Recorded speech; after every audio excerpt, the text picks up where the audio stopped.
Hello, MCU fans. Today we're going to be continuing the series on exploring the timelines for characters who may have a possible cameo in the upcoming Deadpool and Wolverine movie. This time around, we'll be looking at Blade, his 3 movies, as well as the single season of his TV show that hopefully by the end of this video, you will agree is most definitely canon to the movies. Now, to discuss the timelines, I do need to discuss high-level plot points, which means there will be an occasional spoiler here or there, but I will try to keep those to a minimum. So with that in mind, let's dive right in and see what we can find out. Don't forget, we have a June contest running all month long. Be a subscriber, leave a comment. You could win a book or a steel book. Best of luck. And we have a membership option with lots of cool perks, so check that out in case you might be interested in it.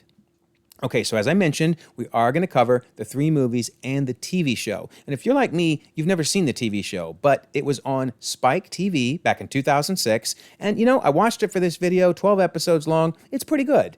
More violent than I thought it would be, which is great, just like the movies. But so maybe you want to check it out after watching this video, if this gives you enough interest to check into it. And it's on Tubi TV online.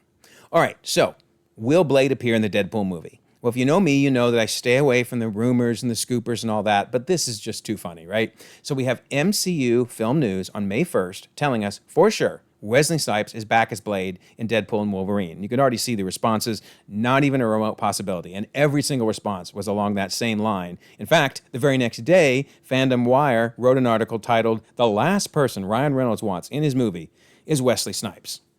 So if you want, you can Google as to what the whole controversy was between Reynolds and Snipes. It does seem like they buried the hatchet, and honestly, I think it'd be great if Blade had a brief cameo in the movie. We'll have to wait and see. But on the off chance he does show up, that's why we're looking at his timelines. So we start in 1899, and what I'm going to do in each case is put the year and occasionally the month when we know it in the upper left-hand corner, and in the right-hand corner will be the source. So this is episode 9 of his series. So we go all the way back to Detroit in 1899, and we meet 2 of the main villains of the series. Marcus, that's him there on the left, when he was still human, and Damek, who is most definitely not human, and their feud starts way, way back in 1899 and goes all the way to present day, because that's Marcus there on the left in present day. And the reason I wanted to point this out is, notice he says, "You did take everything I had 100 years ago." Now, I guarantee you Blade the series does not take place in 1999. In fact, they're going to give us some very clear indications when we get further into the video. But I wanted to show this to show that, yeah, often people in real life do this as well, but in the shows, they round. They round up, they round down. In this case, he definitely rounded down because it is longer than 100 years. But I just wanted to point that out, that we have to be careful. Whenever we see something like 100, we can't like dogmatically say, well, it must be 100. Again, people round. So more on that as we get further into the series.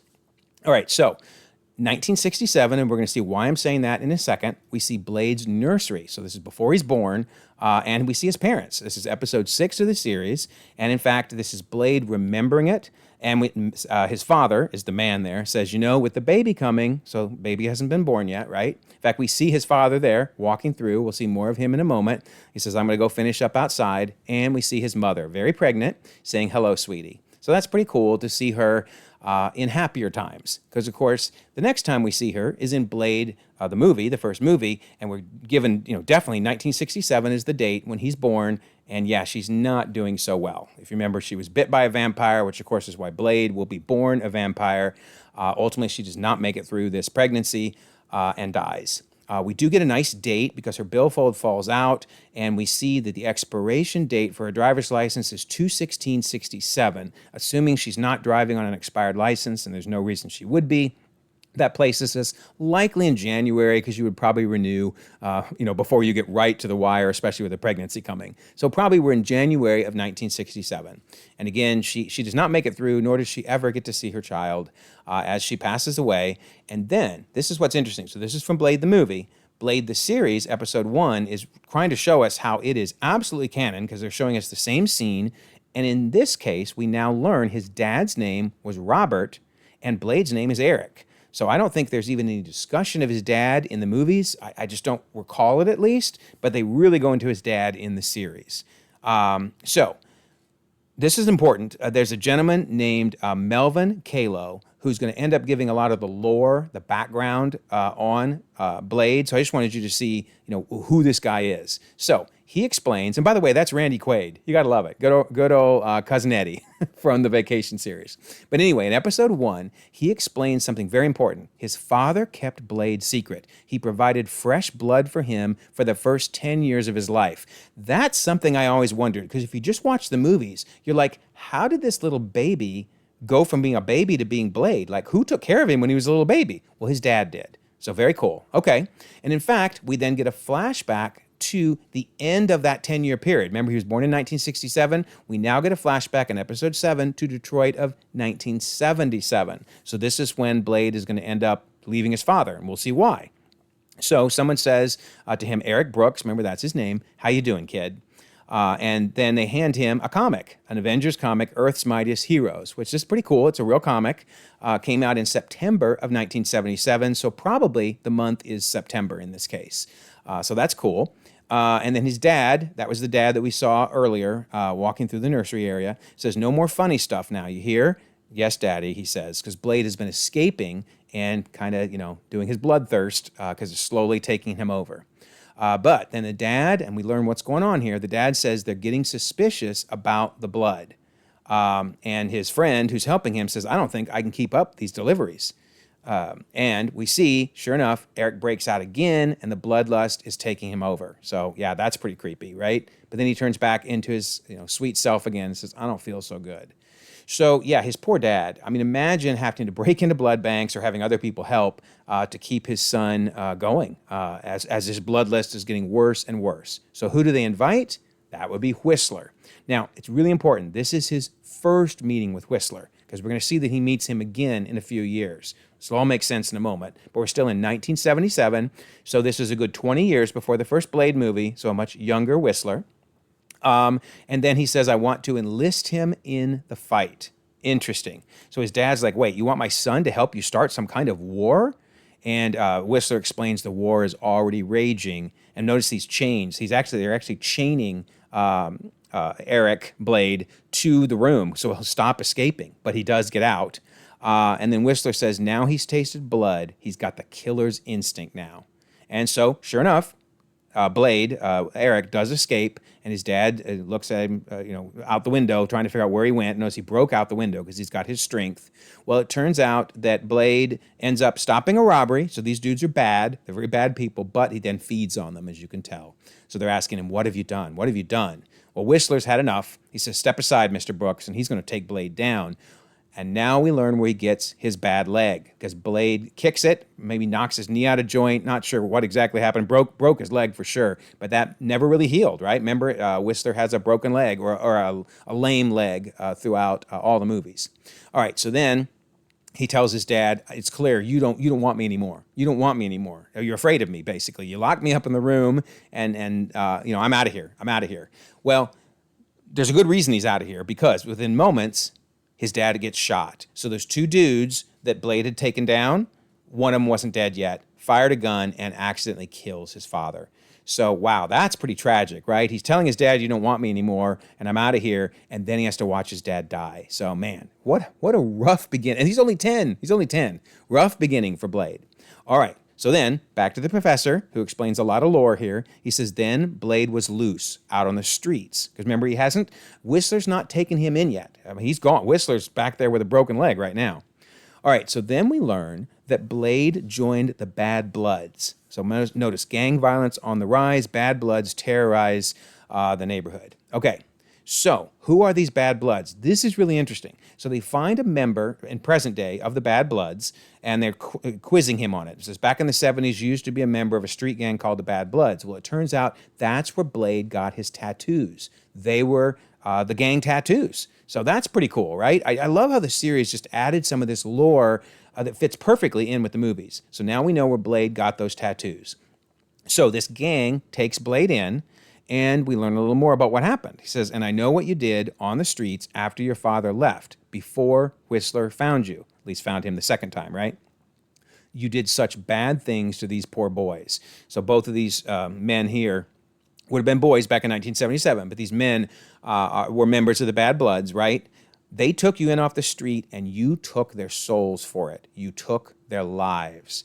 So basically, he turned them all. He turned them all into vampires. So they become adversaries, if you will, in the series. It's a really interesting part of the series, actually, is these bad bloods getting revenge. Then, now the professor explains, till a friend of mine, Abraham Whistler, found Blade, and took him in. So I'm putting 1980 for this because in the Blade movie, they're very clear. Blade says, I found him when he was 13. He'd been living on the streets, feeding off the homeless. His need for blood had taken over at puberty. So basically now he was completely, bloodlusting on everybody. But so if he was born in 1967 and then Whistler found him at 13, we're talking 1980. So 3 years. Blade was on the streets for 3 years. Yikes. All right, so now we're going to jump to 1998, which is when the first Blade movie happens. So first reason I'm putting 1998 is because it came out in 1988 and they tell us now. That seems really specific. So, okay, we're going to go with 98, but we'll see if they give us other hints as to whether that's accurate. And they do eventually.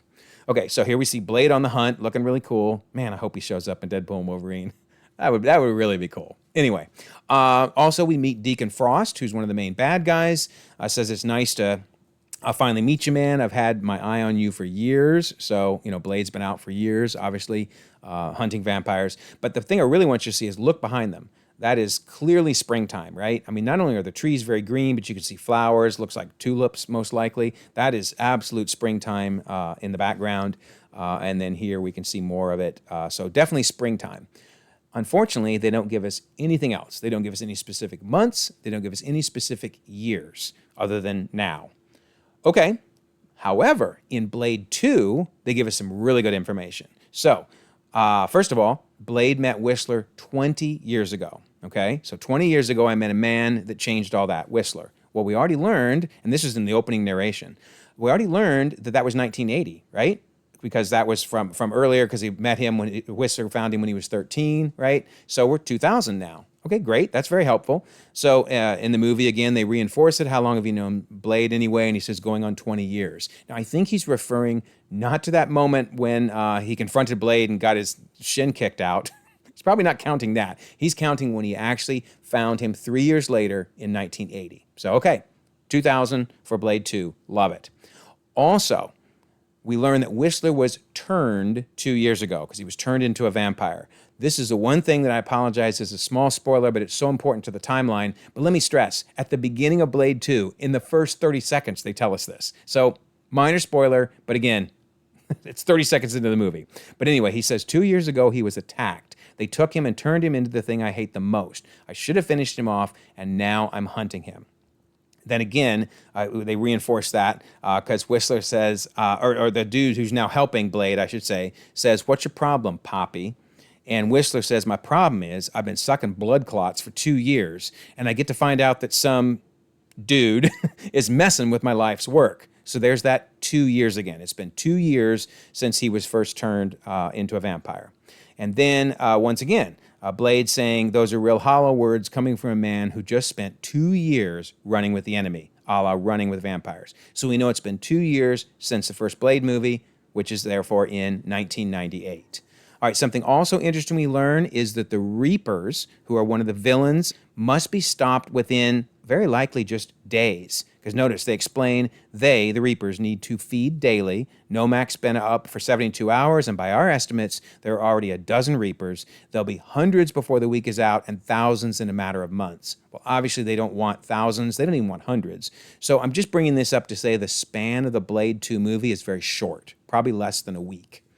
And then one other interesting thing, the Blood Pack. We meet the Blood Pack. And that is Ron Perlman, Hellboy himself there with the bald head there.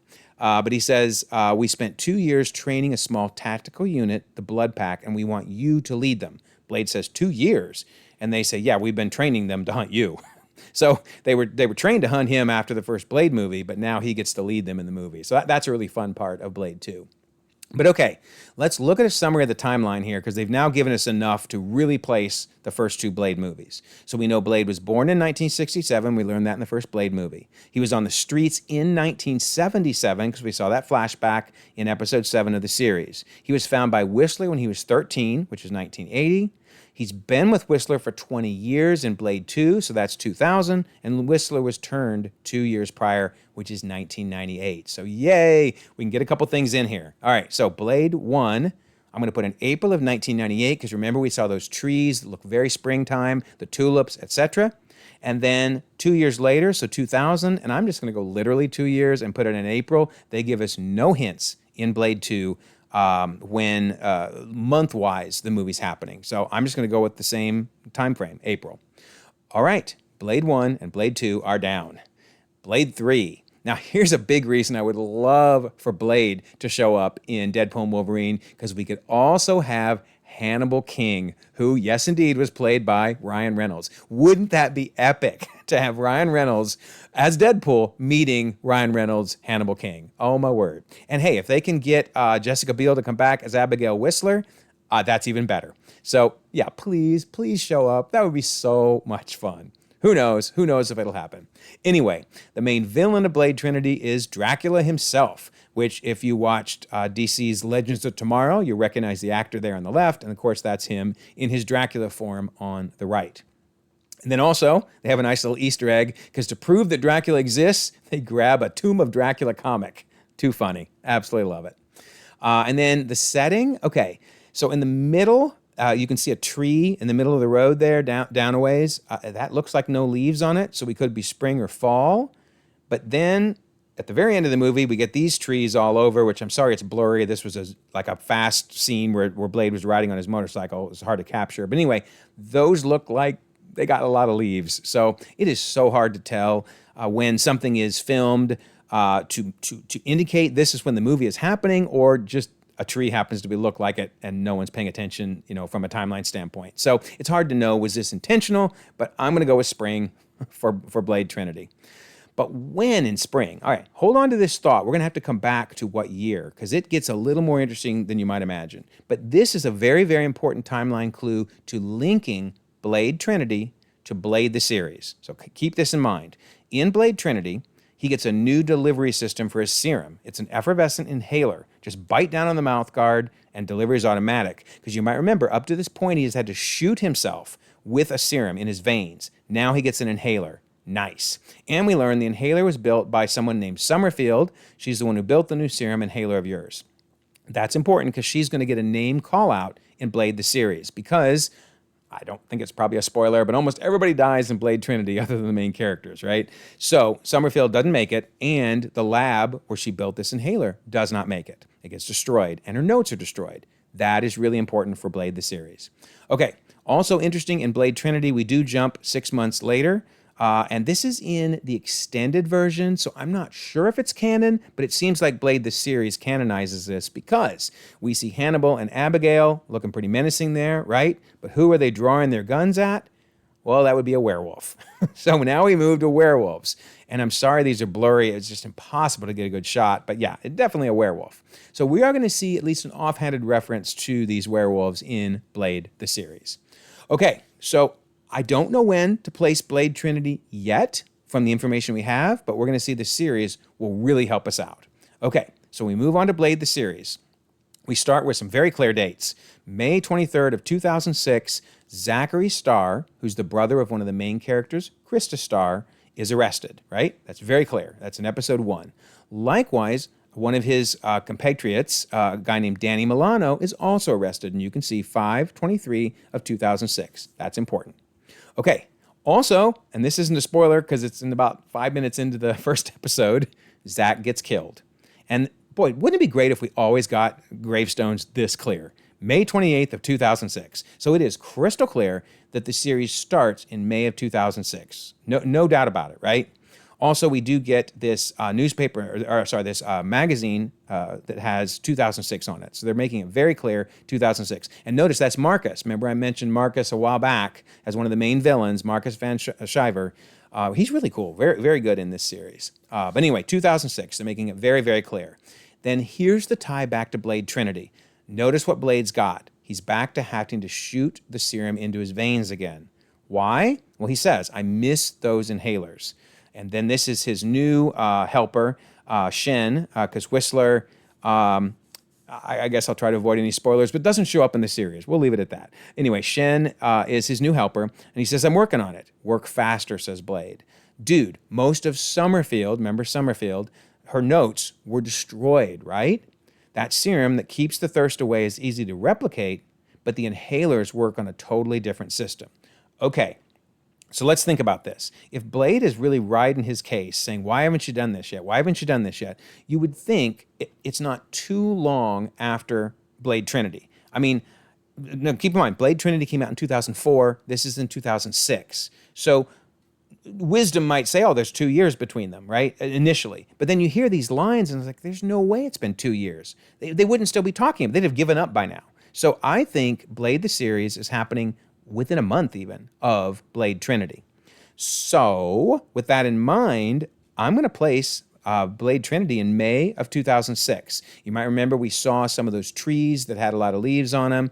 That worked in spring, and it would work also with the fact that Blade the series starts in late May of 2006.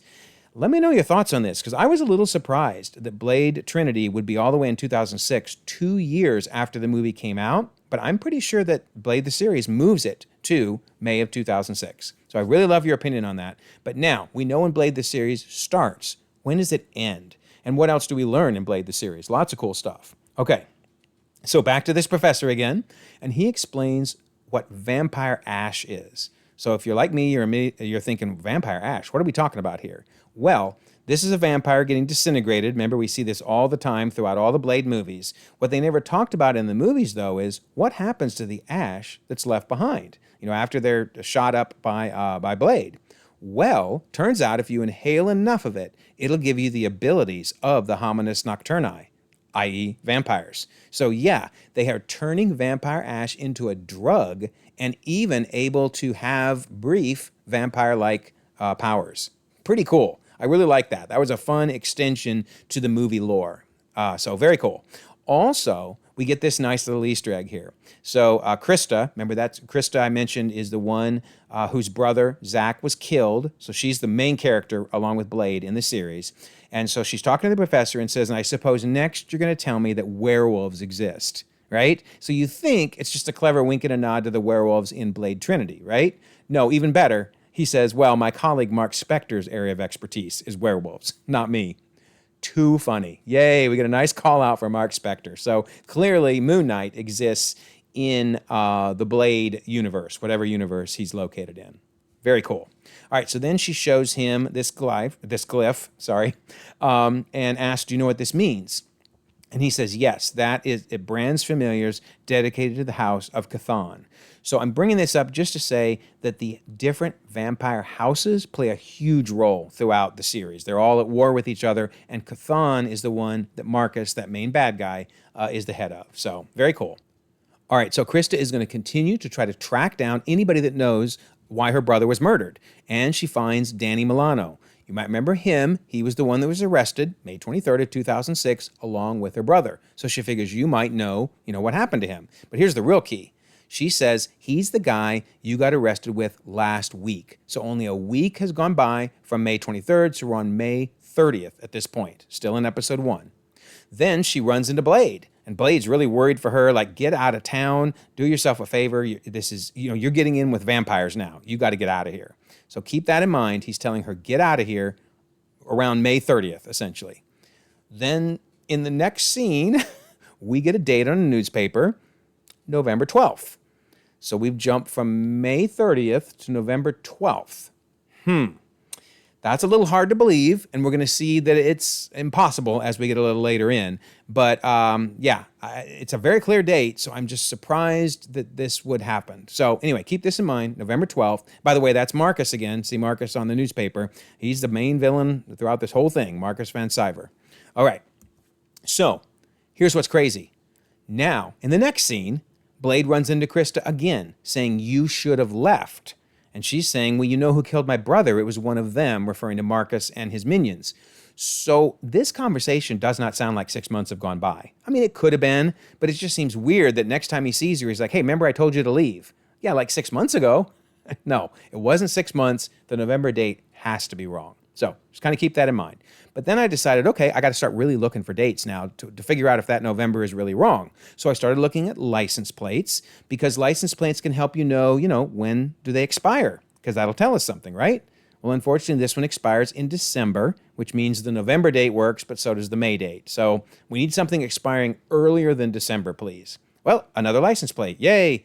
But it expires in December of 2006. Come on, give us an earlier date, please. Oh, look, it's Blade's car, and it expires in December. Does everything in the city expire in December? Stop this. Anyway, okay, so the license plates did not help us. No problem. Let's look to the trees. Look at the trees. There's no leaves on them, so we could be very, very early spring, I guess, or very, very late fall. It is Detroit, so it's very cold in Detroit very quickly. Here again are some trees that are very barren. Okay, great. But then notice this greenhouse. As we get closer to it, there's flowers everywhere. I mean, they could be fake, I guess. But why would you have this many fake flowers? Okay, this looks like spring again. I don't know. Sometimes you just have to ignore the trees and the flowers because they're not necessarily trying to indicate the timeline. They just happen to be what was on set when it was being filmed. Okay, so forget that. Do we get other clues? Yes, this is really helpful. So they're trying to figure out, who killed Zach, and they pull police files from the last 3 months. He says, I want the last 3 months. And he ends up getting a really big box. So the dude that gives it to him says, that's all you got was 3 months. What can I say? Detroit's a dangerous place to live. Well, anyway, inside that box, there's Zach again. He just keeps showing up. And he says, what about this one? And it turns out that's a case that was never closed. Okay, so I'm liking 3 months better. 3 months to me seems more likely by episode 4, that rather than all the way into November in episode 1. And then, hey, look, we get a date. We get another date, July 18th of 2006 at 2:32. Okay, great. This works. I mean, and I didn't have to zoom and enhance on this. This was a pretty clear date to be able to see. Okay, I could buy July. The 3 months line basically works with that. So we're going to go with July 18th of 2006. Wait a minute. What? August? What just happened? So remember, it was 2:32, and now 2:39, 7 minutes later, it's in August? That was a long 7 minutes. Okay, so we've had November, July, and August now. So my policy, whenever you get conflicting dates, especially this badly conflicting, I go with the one that's the most visible. And this one is the most visible. By the way, I did not zoom in and enhance. It's like this big in the episode. So, okay, I like August because that's around 3 months after May. That works. Everything seems to be fitting. All right, fine. We're going to go with that. Do they give us anything else to maybe confirm it? Well, this is helpful. Episode 9 refers back to something we're going to see in episode 3. And they talk about it being a month ago. If you'd shown up on my doorstep in the middle of the night a month ago, I'd have basically said you're crazy. However, I started to feel nuts trying to figure out what happened that night at the truck stop. So, what's this month ago? That's from episode 3. Episode 3 is when the truck has Michigan plates and they find all this vampire ash in it. So it was really bad. That's why she's saying, a month ago I'd have thought, you're nuts. But now, hey, I believe in vampires. So only a month has happened, transpired between episode 3 and episode 9. Okay, that fits. And then they also mentioned Krista, remember the main lady in the show, that she's had a rough few weeks in episode 10. Okay, so what do we do with all this? Well, I know I shouldn't do it, but I'm going to look at the weather one more time. And sure enough, now we see very, very green plants in episode 11. And also we see kids in shorts. All right. This could be August, certainly. So I'm going to stick with August. I'm going to ignore the July. I'm going to ignore the November for sure. And I'm going to say that the series runs from May through August of 2006. Oh, my word. They made that a lot harder than it should have been. So let me know what you think. I think this is the timelines for the 3 Blade movies and for Blade the series. I'm pretty happy with these. Let me know your thoughts, though. I'm more than happy to change it if I missed something.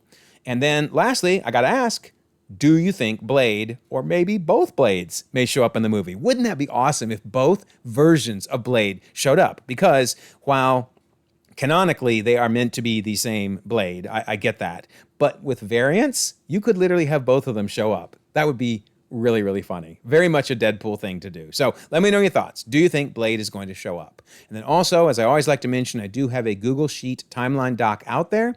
It is initially sorted by timeline, month, and year, because you know I love timeline order, but you can sort it also by release, because I do have the release month and year for everything. All you have to do is sort it. You can also filter. You can create a temporary filter, or you can download the file and do whatever you want with it. Notice if you filter by multiverse movie, then you get only those movies that are taking place across the multiverse. And in particular, I now have reviewed and put in the proper dates for Blade 1, 2, and 3, and the series.